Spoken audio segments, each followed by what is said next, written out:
All right, guys, real quick before we get into the video, prayers for Brian Battie. He was just recently released from the hospital, so great news for him. So prayers for him and his family as always. The Auburn family will always support current and former players. War Eagle.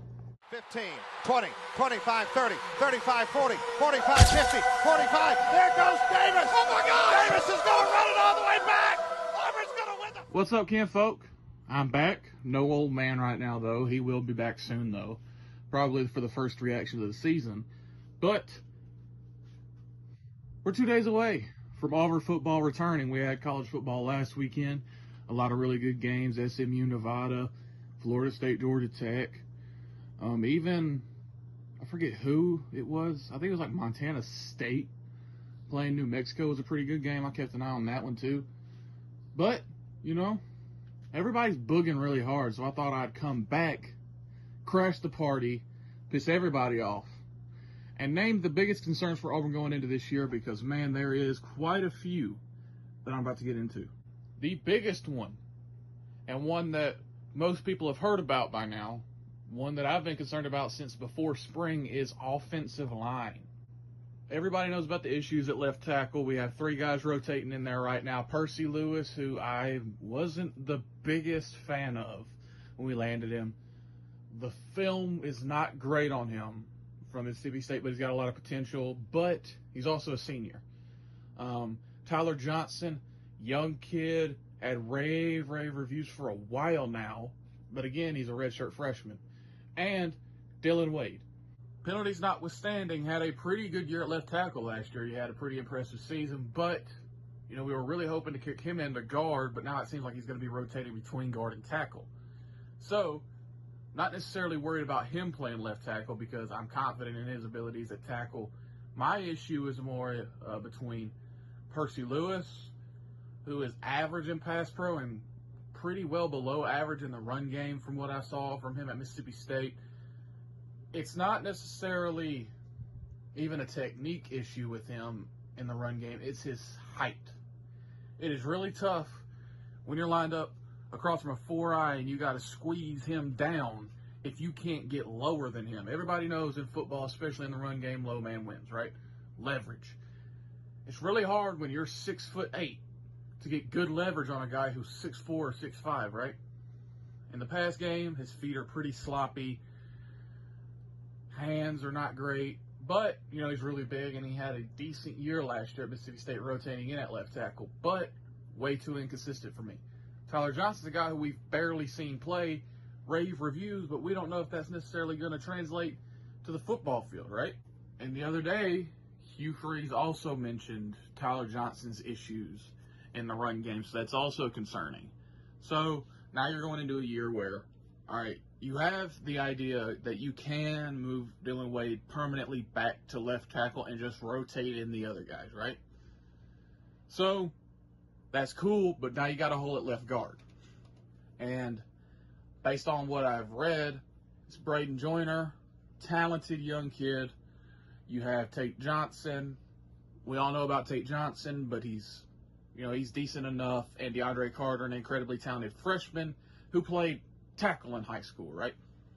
Jaden Muskrat's another guy who could get in there. He's more of a tweener between tackle and guard, but he's been injured all preseason. So now you have a situation where, all right, cool, you kick Dylan Wade out to left tackle. Now you're starting one of Braden Joyner, Tate Johnson, DeAndre Carter, or I guess Jaden Muskrat if he gets back quickly enough at left guard.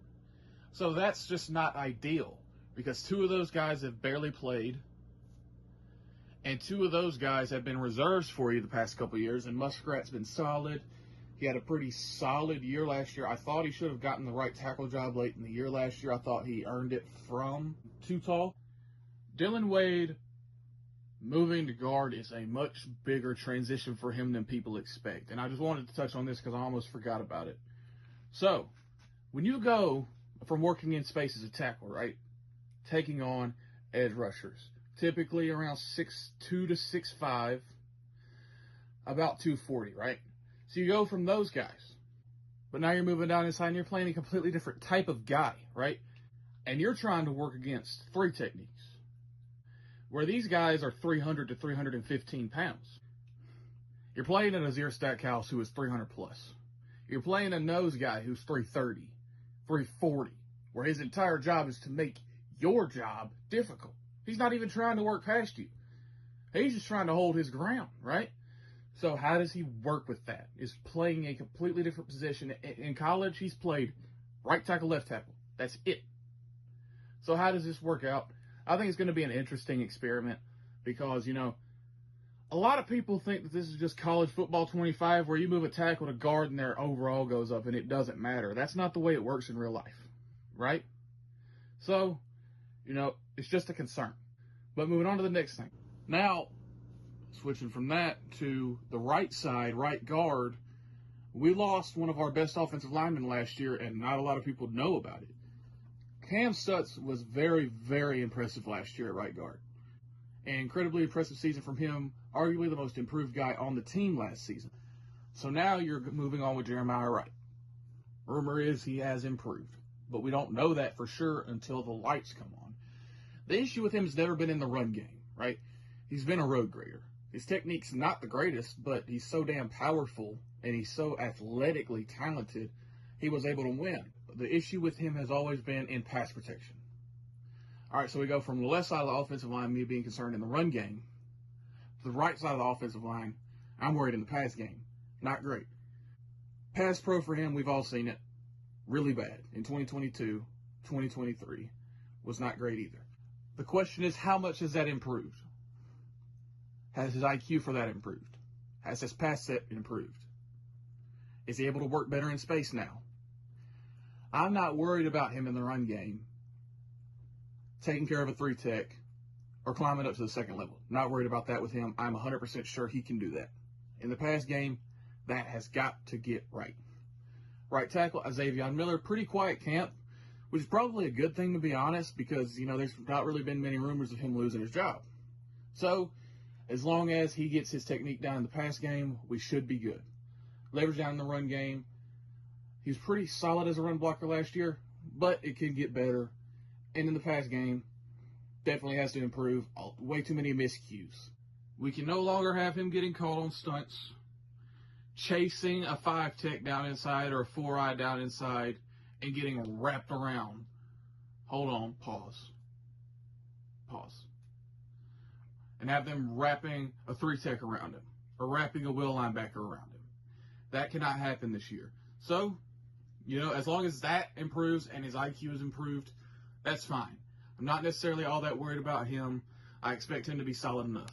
Another concern, it's not as big of a concern as the offensive line for sure, but I figured I'd throw it on this list because these expectations are pretty high for these guys.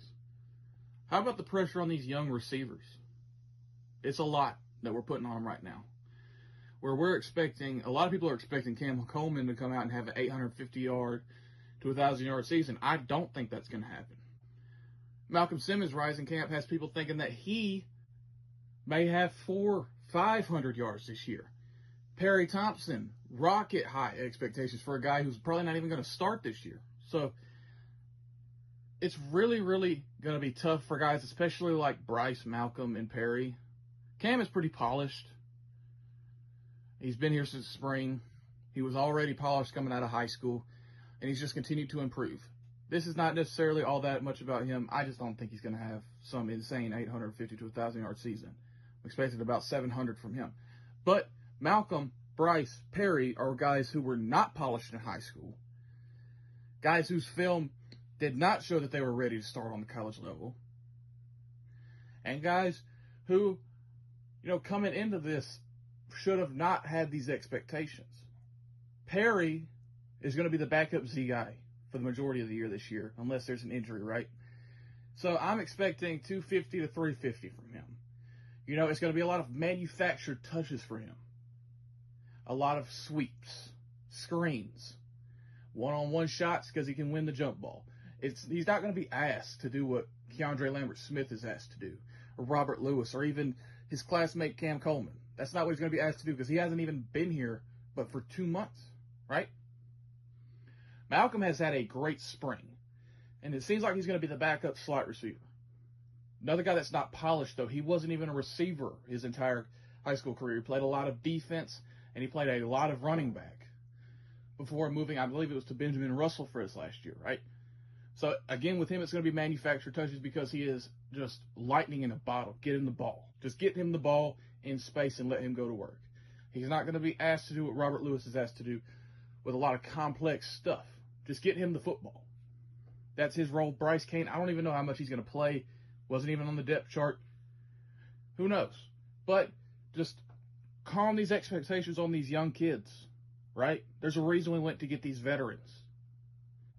This next point should come as a surprise to nobody, but for some people it will be. Quarterback position. A lot of really good smoke for Peyton Thorne at camp. He's improved so much. He has a full understanding of the offense. He's thinking like me, is what Hugh Freeze said. We got to see it on the field first, though, guys. It's got to translate. So, week 5 against Oklahoma, if it's a real close game, minute 50 on your own 20, how does he operate in the drop back game? That's the concern. It wasn't an issue for him at Michigan State, but it's an issue for him here.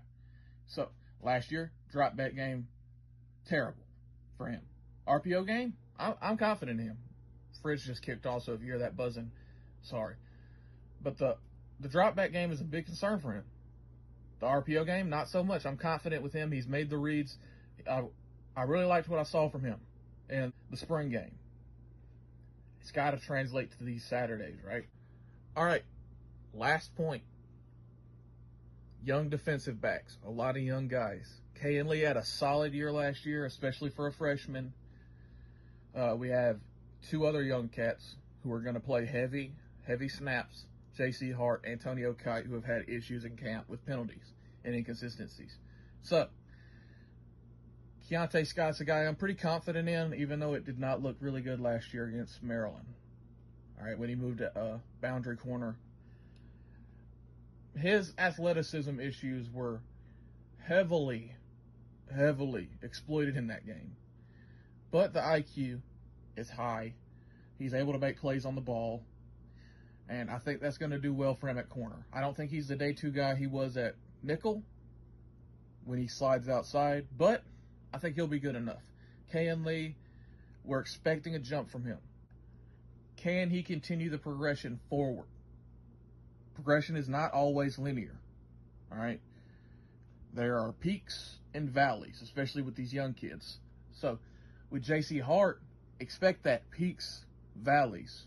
Expect him to make a great play in man coverage. Just destroy a receiver. Go up with his huge frame and make a play on the football, and then the very next play, get torched or get called for a PI. Same thing with Antonio Kite. Those are 2 insane athletes with little experience. So, that's a concern. At safety, I'm not all that worried, honestly. You know, Caleb Wooden's a guy who's been brought up as a negative on this team. I do not think that at all. I'm very confident in his abilities, especially if he's asked to play nickel, which unfortunately he won't be playing nickel. Champ Anthony seems to have that job locked down, but I think Caleb Wooden, he can play at safety. Same with Jaron Thompson, no concerns there. Sylvester Smith and Terrence Love, on the other hand, very little experience, but 2 incredibly talented guys. Very different guys, but incredibly talented. It definitely hurt at nickel when we lost Tyler Scott, because he seemed to be soaring ahead and stealing that position at nickel. So now we are in a situation where Jaquez is going to be taking backup nickel snaps. Not the biggest fan. Not the biggest fan of that. Not good tape at Colorado or Alabama. But it's my last point, guys. Glad to be back. I'll be making a points for optimism, hopefully, before the game Saturday. Talk to you guys then. War Eagle. Selena, go! Oh. Stop!